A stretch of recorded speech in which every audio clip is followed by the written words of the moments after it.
Jared Bull is a transformational executive coach and entrepreneur. His work has been showcased on 5 different continents on his YouTube channel of 24,000 and has consulted within 14 Fortune 500 companies such as Principal Financial Group and National Bank of Canada. He is dedicated to showing executives, employees, and companies how to be successful, both internally and externally, despite the volatile environments around them. His work has been featured across 5 different industries, both public and private, and within over 15 companies across 13 different countries. He works with other coaches, executives, and entrepreneurs from around the world, both online and offline, to give them the inner tools and the external resources to help them bring inner visions to life. He builds company cultures, coaches teams and leaders, and champions a diverse and inclusive world. His true life started after experiencing heavy combat twice in Afghanistan as a Marine, where his company was hit with a 50% casualty rate, losing many friends. His healing of trauma and inner wounds led him into the transformational executive space. Hello, and welcome to our interview with Jared Bull. Hi, Jared. Hey, Manifa, thanks for having me here. I'm excited to do this. I think it was almost a year and a half ago since we did this last, right? It was about a year. It was about a Okay. year. Okay. Yeah. So maybe a year and a month. But Okay. we had a great conversation last year. So hopefully people will sign up so they'll be able to see that one too, because I feel like that's a really good place to start. This year, we're going to get into some high level things because challenges look a little different this year. We were just having that conversation. 100%. Yeah, I know my work's definitely deepened. So yeah, I'm excited to get into it. Absolutely. I first want people to kind of understand how you think about working with people and helping them find essentially Mhm. who they are and what's working for them, right? Mhm. People and organizations, right? Like it's a whole process Mhm. just to get to the core of who somebody really is. What does that look like for you? Yeah, that's a good question. So I think the first thing is like how I didn't really understand this until about a year and a half or 2 years ago. I perceive the world, I think, differently. As opposed, there's a couple of my mentors and a couple of close friends who I know who perceive very similarly, but I experience the world kind of just like as just an energy going out. I look at the chakra system, you have heart energy, you have power. So the way that I relate to the world, I kind of look at it through the chakra system lens. And it's not like a theory, it's actually how I experience life from the inside out. So I feel things physically and all that, but I actually feel the flow of energy from different centers of a human being. So I think that gives me kind of a unique perspective with individuals. So I can feel if a person's a little low on heart energy, or if their power, their stomach or manipura is pushed in a little bit, or so that's how I really interact with people. So when I look at an individual, I really look at, what's the flow of energy from a heart perspective, their heart, their third eye, their mind, their crown, all of that. And I think in mainstream they would consider it esoteric or metaphysical, but for me, it's not at all. I feel it and sense it just as much as I do, something touching my hand. And that really helps to inform me about what's going on with a person's life, what their inner experience is like, and how that inner experience is created by their external connections. And then I look at what skill sets do they have or not have to influence and impact the world, and their relationship between themselves and the world. That's how I kind of work, like kind of see things from the beginning with an individual. When it comes to the organization, it's the same thing. The first thing when I walk into an organization, I look at the power structure right off the bat. Where are the power players? What individual patterns do they have? Are there developmental traumas that are linked to some of the patterns that are playing out in that organization through some of the individuals? And then how can I work with the culture and those key power players that have the most influence to enact the greatest change?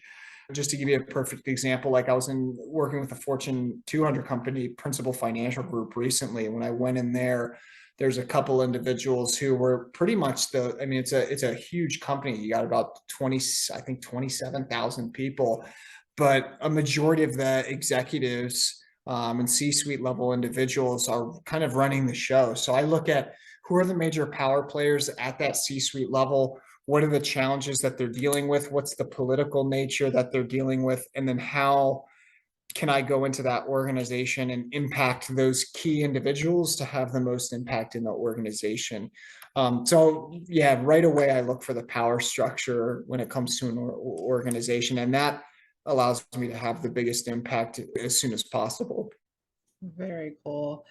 I love that so much. And I know in the past, power is a word that I shied away from just because Mm, of the mirrors of power that show up in society. And our fear of that drives kind of mm, that perception. And I'm wondering kind of how you see power, right? yeah. Because I'm learning another way of understanding what Yes. power is, right? And Mm, mm, if you can help our audience understand a little bit yeah. what's the difference between like kind of that historical Yeah. framework and what it means in like an energetic holistic standpoint. Yeah, that's great question. So when I look at power first, at the end of the day, every human being on the planet is just trying to get their needs met. Social needs, financial needs, emotional needs, sexual needs. Everyone has a strategy to get their needs met. And it's either covert, passive aggressive, or it's active and assertive, or it's like not at all. They're ashamed that they even have needs. They're ashamed to assert and ask for those needs out in the world. So everyone has desires and needs. It's just that they might have been born into a family or an environment where they had to go about things passively. And so that's where kind of power gets corrupted or goes wrong. When we don't have an awareness of what we need or want, which, mind you, I didn't get till I was about 29. I'm 32 now. I didn't really learn what I needed or wanted. I didn't trust my assertiveness. I didn't trust my skill sets or my abilities. So I actually couldn't really fall into the heart of who I was and what I was about, which, kept me not understanding my own value systems. So I think when it comes to the whole notion of power, everyone has power. It's just how they enact going about getting their needs met. And that's where I think people can go wrong with it. That old notion of power, like trying to control others, manipulation, things like that. People only do that when they're not in touch with like what it is that they really want, and they overextend themselves. Perfect example of this, like I was coaching one man recently, and he like wanted a relationship real bad. It really means a lot to him. And so he was always trying to control the woman's actions. And she obviously felt smothered. She obviously felt like she was losing her independence, which that triggered her own stuff. She would pull away and he would, move forward. More classic, it's kind of like attachment style if you're looking at it from a purely psychological perspective. But all that was happening was he was just trying to get his emotional needs met through her. And he didn't know how to communicate freedom to her, but also honoring, her independence, but also honoring his needs. And that was a communication style thing. So before, he would come across as desperate, he would come across as needy, which would turn her off, shut her down. And then in response to that, because she shut down, he would get angry. So it's like, how do you communicate your needs to the world without coming across as controlling, giving people space and helping them feel free, but also letting them know that you do need them, because we do need other people. We are interdependent. And a lot of us just have never been trained to have that. And it's the same with business and romance. The way the dynamics are so similar. That's why I love sales, because sales is so related to like romance as well too. It doesn't need to be manipulative. It doesn't, like, it's about asserting like, hey, this is what I want, this is what I need, and can you be the person for this? People think it's being vulnerable, and it is, but that's also our very nature. It's our nature to be vulnerable. It's our nature to be open. That's our baseline. Like literally, that's our baseline, to be always open and connected to the world, and knowing when to shut down or shut off if there's a threat, if there's a potential trauma that's a healthy. A lot of people in the world today have it the other way around. They're constantly shut down or turned off, and they only open up when they see room or potential for something greater or bigger or better. So I would first say when it comes to power is our ability to go out there in the world, speak our needs, be in touch with our needs, and trusting ourselves to get those acquired. And that's foundational. If we don't trust ourselves to communicate what we need or want, then that creates anxiety in the system. And that can become a pattern of our personality. And a lot of people, myself included, were born into this. I mean, I had anxiety my whole life up until I was about 29 and a half. And then I realized, holy cow, I've been living in constant anxiety and fear unconsciously my entire life because I didn't trust my ability to voice what I needed. And I didn't trust my ability to ground into what I wanted and needed because no one ever showed me how. So I think it's really important to recognize that there's nothing wrong with power. Everyone has power and everyone is acting and enacting on power. It's just we have power to allow us to go out there and get our needs met. And the way we do it is really important. Some people think they need to manipulate or be covert or whatever, and it's just because no one showed them how to be direct and say and be assertive without coming across as an asshole or something like that. And that's what Yeah. happens. Sometimes I'll be assertive and a person will like push back and get really defensive, and I'll be like, are you okay, man? Like, just this is, but I can tell just by a person's reaction if they don't know how to be assertive. They Or might if they perceive don't your have the assertiveness. tools to do that themselves. Yeah. Yeah, exactly, Healthfully. because they've never had someone show it to them. Yeah. Beautiful. You just like I'm sure ran through at least 5 different like center points of what is not working for some Right. people. And I think, so much of that is my story, like that, the Mhm. anxiety because of not knowing how to communicate my needs, Yeah. right? And that lack of communication breeding a non-belief in myself and Right. what I could accomplish and what I could create essentially. Yeah. So absolutely. And I love that because I think that helps people understand why it's so important to know your needs. I call them Yeah. desires as well, because to look a little bit beyond that is what it gives you the widening perspective to see what is changing for you, who are you becoming essentially. Yeah, and no one's ever shown us, like, I mean, I didn't have a like, my parents never sat me down and said, "Hey, Jared, what do you really want out of life? Like, we created you, we love you. What really matters to you? Like, what's worth pursuing? What's taking risk? And what's worth going after? What's not worth going after?" Like, so we're not asked these questions, which is bizarre to me, and if we don't ask them in our family, we should at least have it set up in the school system, but we don't even do that in our school system. We throw in like an ASVAB or something, some assessment. And it's like, well, maybe just sit down with another human being and speak to their heart to allow them to discover their own heart's desires and needs. And if that's why it goes wrong. And why people can live a whole life that's unsatisfying or that, where their heart isn't open. That's, I think, another important point to add to that is that's another reason why people have closed down hearts because no one's ever taken the time to sit there and look them in the eye and like actually ask, hey, what do you want? What do you need? What are you looking for? What's worth pursuing? What's worth taking risk? And And what, actually care about the answer. I think yeah, a lot of our sensitives are that is the triggering thing about meeting anybody because yeah, we're so satisfied with superficial conversation and it's right, just not nourishing for a lot of sensitive people and we 100%, don't even know these questions to ask to begin right. with to have like a real interaction with somebody, much less it's so funny. Like literally, I'm trying to figure out how to have a friend right now, which is like, I'm sorry guys, but I'm 45 years old. I should like this should be clear, right? Right, But when right, we grow up as a severe introvert, and like the only reason you have relationships is because you have to function in society, right. like it becomes a little precarious. And also it becomes precarious when you have kind of done a lot of this work and a lot of people don't know how to be close to somebody without this sense of attachment, right? Yeah.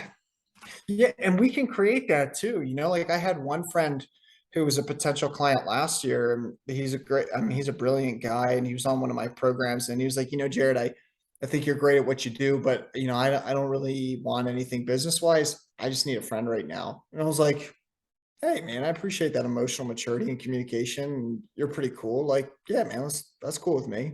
Yeah. So like even just like asking for it and like putting your heart out there. I was thinking back to some of my childhood memories, and we used to like, and I don't really see this. I mean, I see it with my neighbors, but I don't see it too much in American society, which is scary. I would be gone for the whole day. Like I would like get up early in the morning at like 7 a.m., start my day at 7 a.m., be out in the neighborhood, be interacting with the other kids. And my mom would ring the bell at like 6 and we'd come back for dinner. And then we'd go out again till like night. And that was like every day during the summer. And I was alive and turned on, excited, connected to the community, hanging out with people.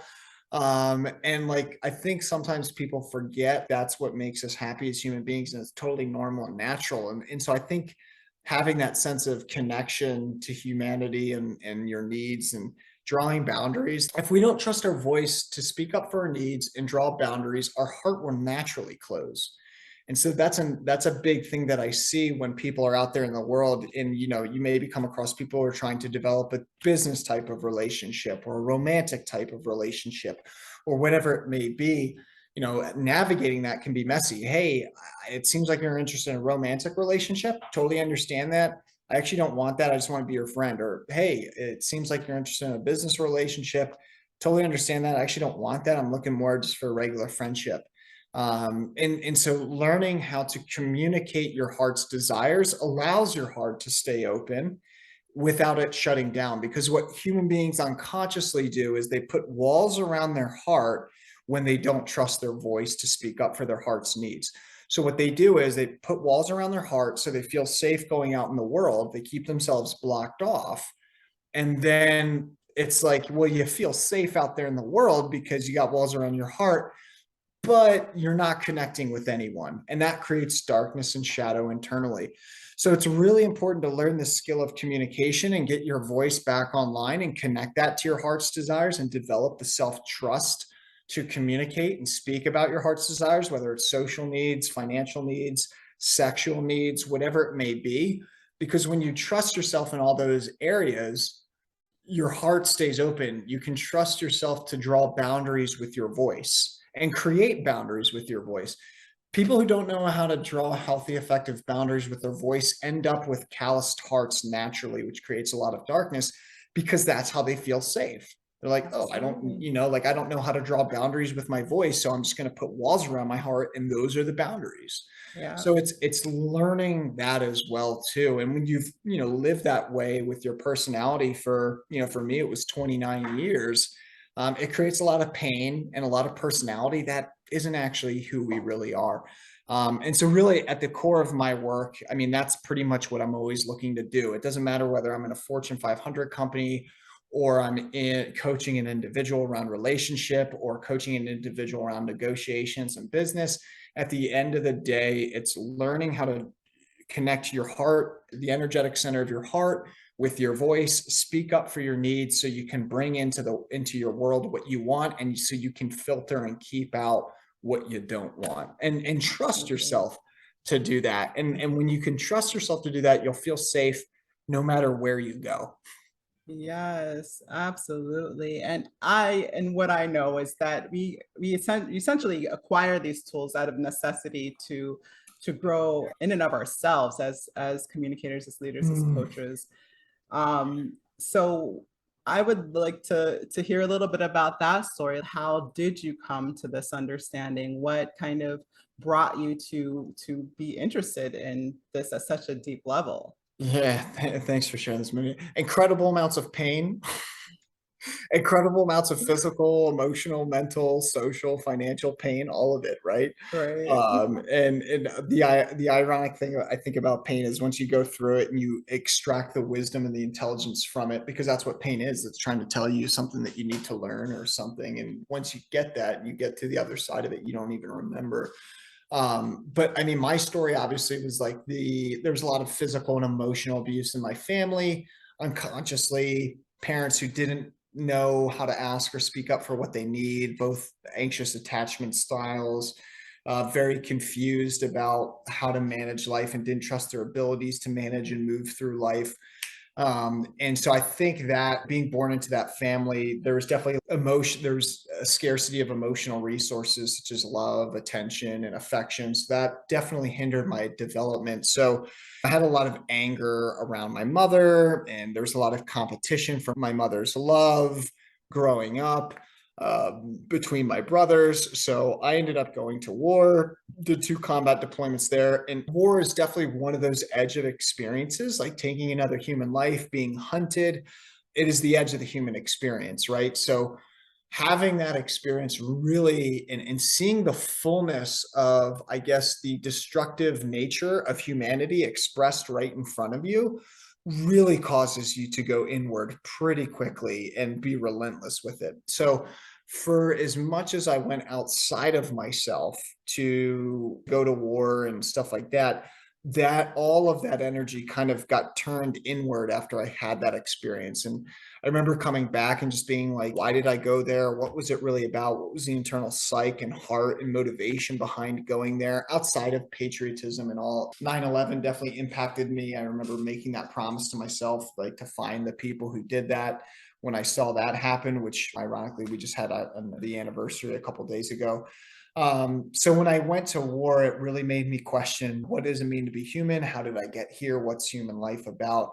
And that kind of started the deconditioning process. And then obviously I got in touch with my inner child after that, had to do a lot of inner child work, came up across a lot of not only commissionative traumas from war in childhood, but also omissionative traumas. And I make a distinction between commission and omission being developmental traumas that, have you ever had a client where they're like, yeah, I didn't really have a bad life, but something feels off?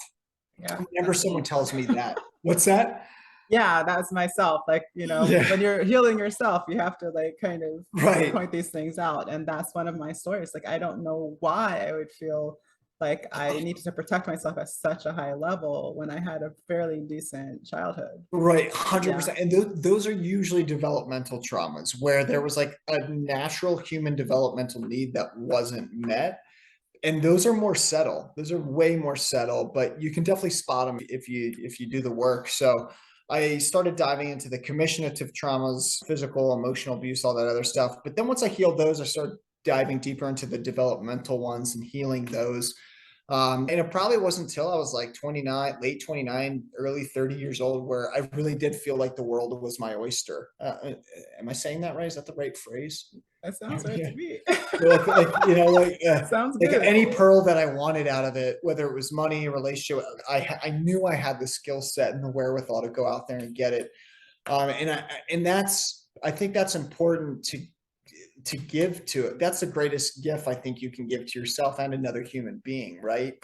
And so for me, it was really just that whole process. But I mean, it was by means not easy at all. I mean, it was failed relationships, failed parts of business. But I always tell people like success in relationship, business, whatever it may be, it's not hard once you understand what you need. Like, what is it that I need to feel safe in this relationship? What is it that I need to feel safe in this business partnership? What is it that and we can communicate those. I'm in the process of some of the 2 biggest transactions in my life right now. And there's one potential business partner or potential person that I might be selling to. And it's really easy to do in a sense. I'm not scared at all because I'm saying everything that needs to be said. But the first person I met with, I got a clear blind no, like stay away from, stay away from. And I trusted that intuition. I kept getting that signal. So even though everything seemed perfect on the surface, I was like, nope, like it's gone. I'm not going to do it. Don't even bother. And I did. I passed up on it. And then the next person who came along he's solid. He's like 80, 85% there. So it's also learning to trust your skills and your abilities. How to be human is like the most important thing. and no one teaches us how. That should be Well, and a that's school kind of a class, like real thing. human 101. Like when you're feeling this, this is what it's telling you. But we don't. Like we value science, technology, engineering, math, and that's where all the funding goes for government and schools. So we, that's, I think that's a big driver of any of the work that I do in development and things like that. It's Well, and how do you, and my mind boggles that you're going into organizations and helping them track these things, because what I find um, from that not being able to communicate in these, the shutdown Mhm. parts, the disconnected Yeah. framework of the body, Mhm. is that people have no idea. Yeah. They know what they think they should need, but they don't know what they need. Yeah, Exactly. And then they feel shame for not knowing and they shut right. down even more. And Yeah. that's the sad part about it is once you see it, I see it in my family all the time now. And even in some of the closer relationships I have where I'm like, man, like it's no one's fault. It's no one ever told you or showed you or, Right. and like for me, why I delved so deep into personal development is just because I kept uncovering layers of emotional and physical pain that were a product of not knowing what my needs were met and decades of built up pain in memories and situations where it was like, oh, I could have said that. Oh, I could have asserted there. Oh, I could have done that. And so there is a lot of grief. There is a lot of, but the cool thing is once you go through this process, and depending on a person's experience, it can be, for me, it was like 4.5, 5 years, just endless, endless suffer, not endless suffering, but it was hard. It was It was work. definitely, You had it a was lot to definitely, uncover. Come on. right. It was a lot to uncover and then grieve and let go of. But once you get it, Integrate. you get it. And like Yeah. life is just pretty awesome from there. And it doesn't mean there's not still challenges. It's way easier. It's like, if no one taught you how to drive a car and you're trying to drive to the store, that's going to be hard. And someone might be like, dude, it's only 5 minutes away. It's like, well, yeah, no one taught me how to drive a car. And it's the same thing with our human body. We're not taught how to understand our needs or our emotions. Most of us, the very rare few who grew up in a loving home where they feel safe and having their needs Right. met and helping them understand what it is that their heart wants. That's something different. Maintaining So, value through new experiences. right, exactly. Yeah. Yeah. I mean, my mind boggles. I'm like, what would life have been like if, Yeah. if, Oh my gosh.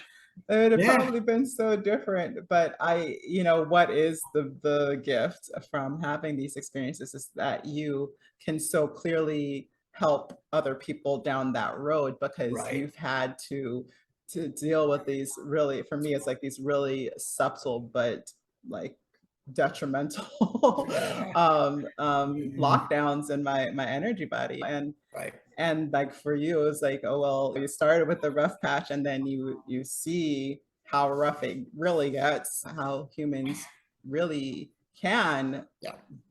be evil. They can be they can Right. be evil. And that is something I think a lot of people can perceive, but they will never have to face in day-to-day life. Well, Right. God willing, So it's like Well, and that's that. I think like that's the irony of it is like as you get deeper into knowing what it is that you need and deeper into your own trust of asserting those needs and communicating them, you see where everyone else in the world isn't and the pain that that's causing and how that turns them down. Like a lot of people wonder, like, how do I have as much energy as I do? And it's because I'm fully turned on. And everyone has access to that same amount. It's just they've never had someone show them how. They've never had someone show them like, yeah, this is how you communicate what you need or what you want moment by moment. This is how you allow that natural life force energy and intelligence to flow through you.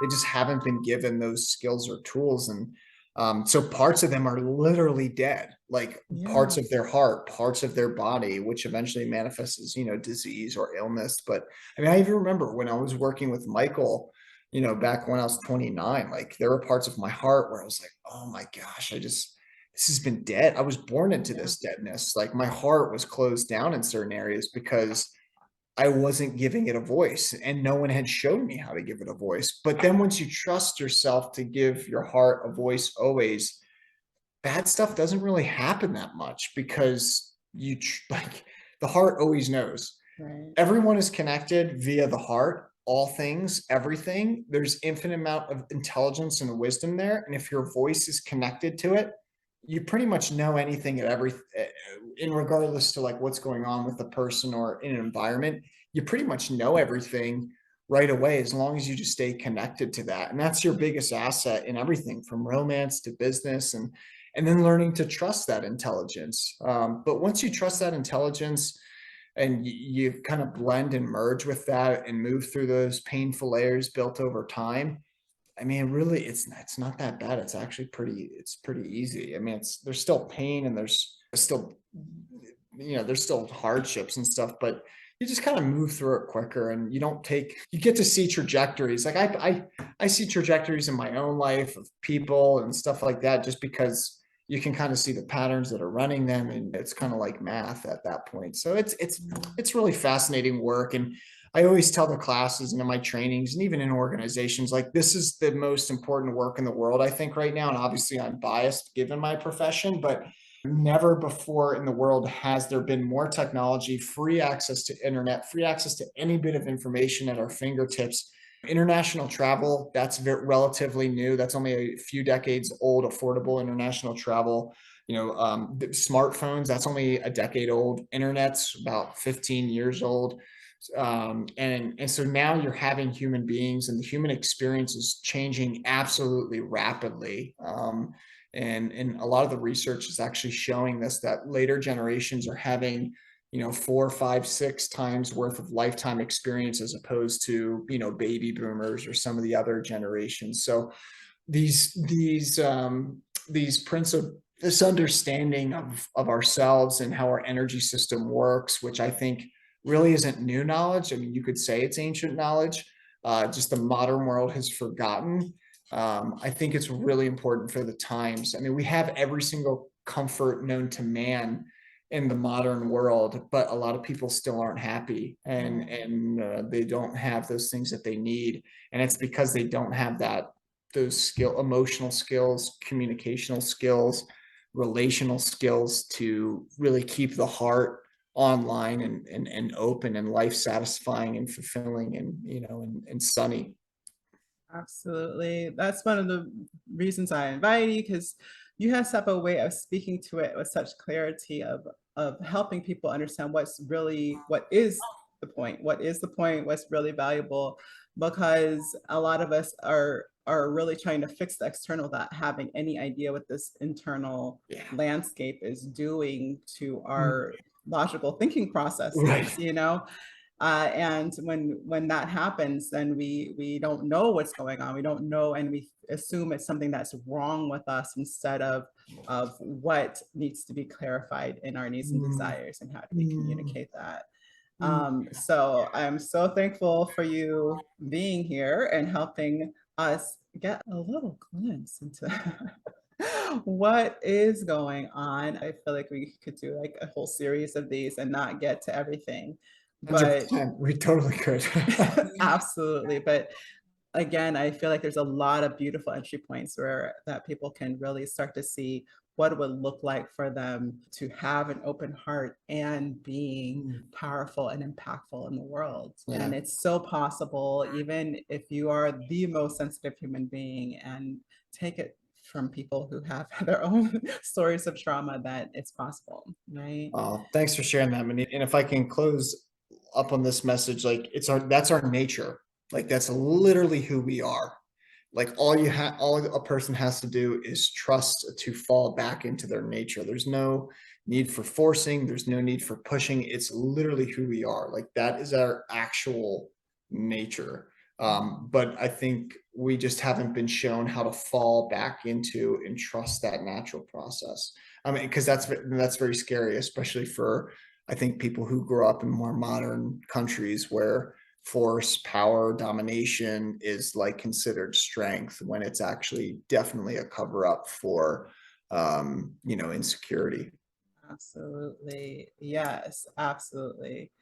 And what I want y'all to know is that Jared has a beautiful free gift for you called Mastering Transformation. Will you talk a little bit about that for us? Sure. Yeah. So the Art of Transformation, that's like a 12-week course that I have. It's on the website. Check it out. It's if you really want to learn how to turn a person back on fully inside and out in all of those developmental lines, whether it's, communicational, relational. The only ones I don't have on there are financial and sexual, but communicational and relational lines of development, if you really want to take someone through a process where those are online, the heart and the voice is connected, definitely check that out. It's about 20 hours worth of content. And I mean, if you really take that foundation in, you can't go back. Everything will shift in your world, and it might be a little scary, but it'll be a lot more satisfying and fulfilling in the long run. Yes, yes. And that's the biggest thing is to believe in yourself and have the courage to take the step. So when we have these resources, the way that they're going to show up in the summit, like that you really feel into it, recognize the ones that resonate for you, and that Mm. you just take that scary first step and dive in and see what's available for you. I love it. Yeah, and even if you don't believe in yourself, just do it anyway. Yes, Seriously. yes. Well, breathe and do it anyway. Yeah, breathe into it anyway. There you go. Thank you so much, Jared. Have a wonderful rest of your day. And Thank, thanks you for joining us. yeah, thanks for having me on, Manif. It's always an honor and a pleasure. You call me a saint, but you know I'm a stranger, all willing and able to do what you want. You think I'm a thinker, but I'm just a singer, all busy and pretty, just making believe. Boy, I'm falling, I'm falling, I'm falling, I'm falling, I'm falling. Down to obscurity, don't let me ever be this alone. I'm falling, I'm falling, I'm falling, I'm falling, I'm falling. Shouldn't be trusting me, I could be making it all up, you know.